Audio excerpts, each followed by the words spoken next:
Hello! I got more beast stuff, huzzah!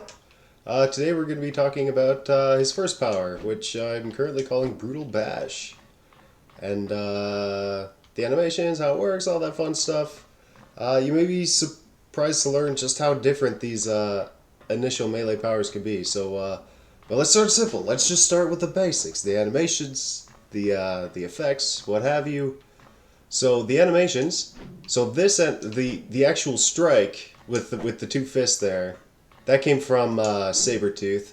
I had a few different options I was considering, but then I ended up going with the stun that comes from Sabretooth, and to really sell it is where the charge comes in, right?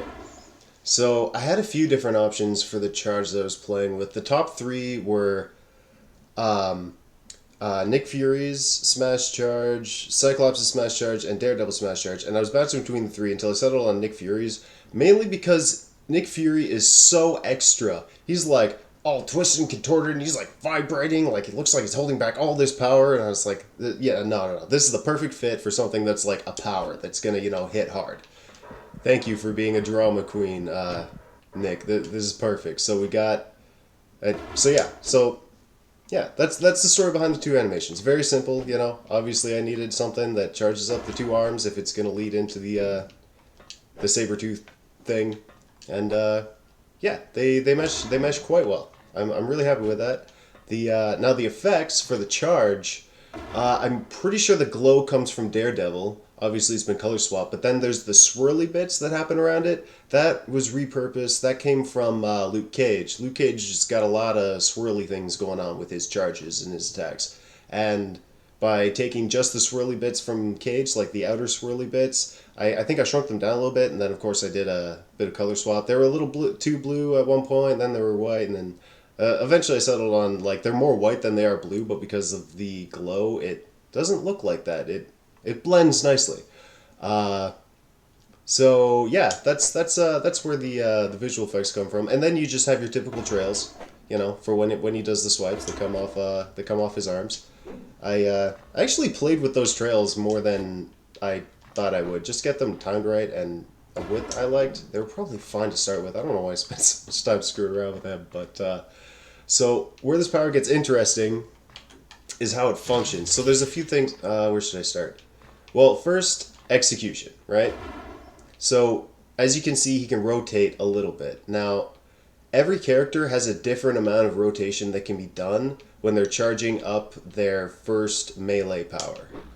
And it goes from silly to stationary. So there's Daredevil, who he can just spin in place while he's charging. He'll just spin in place, like physics out the window. It's gone. It looks really silly. And then there's characters like Thing or Captain America with his shield bash and Thing's uppercut, where they don't move at all. You can't move them. They're stationary, and then once you release it, wherever you're holding your stick is where they'll do the attack. They'll just quickly swap to facing the other way, like swap angles real fast. And then there's like everything in between. Like Colossus has something that's somewhere right in the middle where he turns slightly quicker than this, and I like that. So I ended up going at a bit of a turn rate that is slightly less than Colossus, because I don't want him spinning so fast that it looks silly, because, he's not walking, he's literally spinning in place, and, that's how they work, and that's fine. That's just how the game goes. And the rate at which he turns, I chose due to it's a smoother transition into the strike. So say that box is an enemy, right? And I go up and I'm like charging up, and then he moves. They like to, sidestep back and forth. The rate at which Beast turns is similar to the rate at which they will move back and forth. So if you need to redirect, you can usually redirect and that like slowly and smoothly, and then be facing the right way for it to go into the, actual punch, without it, just being a rapid flip to the next, angle, right? I probably it's such a simple thing. I definitely overthought it. It wouldn't be a Kohala mod if I didn't, though, now would it? I mean, I don't think anyone's really going to notice. It doesn't really affect how the power functions, but whatever. I did what I did. Now, there's also how it hits enemies. This is also very different between each character. So for this example, we'll talk about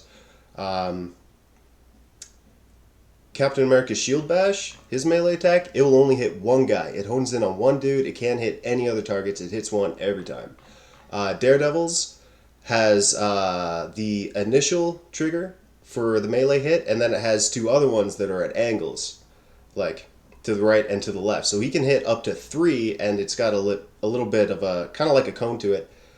And then there's Thing, who has one that's absolutely ludicrous. His uppercut hits everybody around him, like everyone.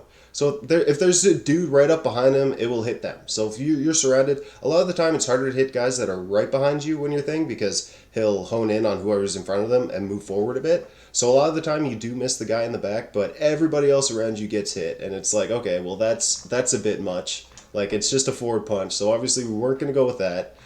It should be able to hit, like, it's pretty wide. You know, he uses both fists, and I was like, okay, so just having it hone in on a single target like the shield doesn't seem appropriate either. So I modeled it very closely to Daredevil's, where he can hit up to 3, and it has the initial, you know, central hit, and then the ones to the side. Why don't I start using this on guys so we can see? So it can hit up to 3 guys, as long as they're, like, up front. See that? Well, it kind of hit more because they took residual hits, but it's supposed to hit up to 3. They usually have to be very close together. That was actually really lucky that they were all right beside each other like that. That couldn't have been more perfect. Now, also, something else to talk about with it is there's a lot of characters have hidden factors. Like this here, Knockback, there's a lot of characters that have Knockback that increases with the level, or Sun Chance that increases with the level, but it's just not shown, and I decided to actually show it for Beast. And I went back and forth on the range a lot for the Knockback value, because you want it to feel like charging it increases the Knockback, like, to a point that, you know, charging it feels good, it feels more powerful, but you also want, every time you level it up, for the Knockback to increase, and, you know, every time you level it up, it feels more powerful. And I wanted to get it to where a non-charged level 1 feels appropriate for how much force he's putting out, and a fully charged level max feels appropriate for how much he's putting out, but I also wanted it to feel like you were making good progress in leveling it up. So it took a while. I finally found a range I liked. At max level, it's 250 knockback to 400. We can't see level 1 because of how the points work, but it's 125 to 200. Yeah. So it's not it's not exactly double when it's fully charged, because that didn't fit the ranges I settled on quite well, but here's what it looks like at level 1, no charge.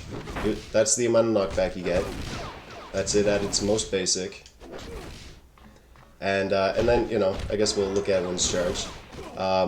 And then once you've got this baby, like, totally overclocked, this is what it's going to look like. It's kind of hard to tell because everyone's getting in the way, but yeah, it's very powerful knockback, but I think it does that knockback without going overboard. A lot of characters' knockback is a lot more ludicrous, so I think I found a good middle ground. And a lot of the time throughout the leveling of Beast, you're going to be, like, mainly around this area primarily is going to be what a lot of his knockback is going to be close to, so throughout your playthrough it's going to look a lot like this.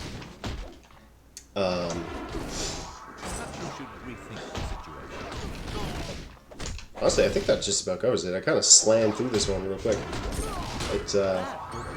Yeah, so that's why I picked, you know, that's why I decided on the turn rate, and why I set it up to perform like Daredevil's, and maybe you learn something new about melee attacks, first power charge up melee attacks that you didn't know before, like how different they can be between, like, comparing Thing to Captain America. Things is so good, holy crap. Use it, please, it's so good.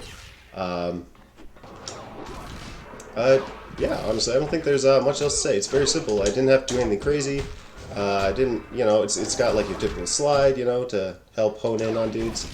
I think it has a little slide. I actually can't remember now. I haven't touched this power since I finished it. Maybe I'm lying. Maybe it doesn't have a slide. I don't know. I don't know. I should know this. But yeah, so that's Brutal Bash. I don't think there's anything else to say about it. It's not as unique as something like this, but still I put as much thought and effort into it as I would any other power. It's just much more limited. It's small. It's a little baby boy power. So yeah, that's Brutal Bash. That's Beast Power 1. I hope you dig it.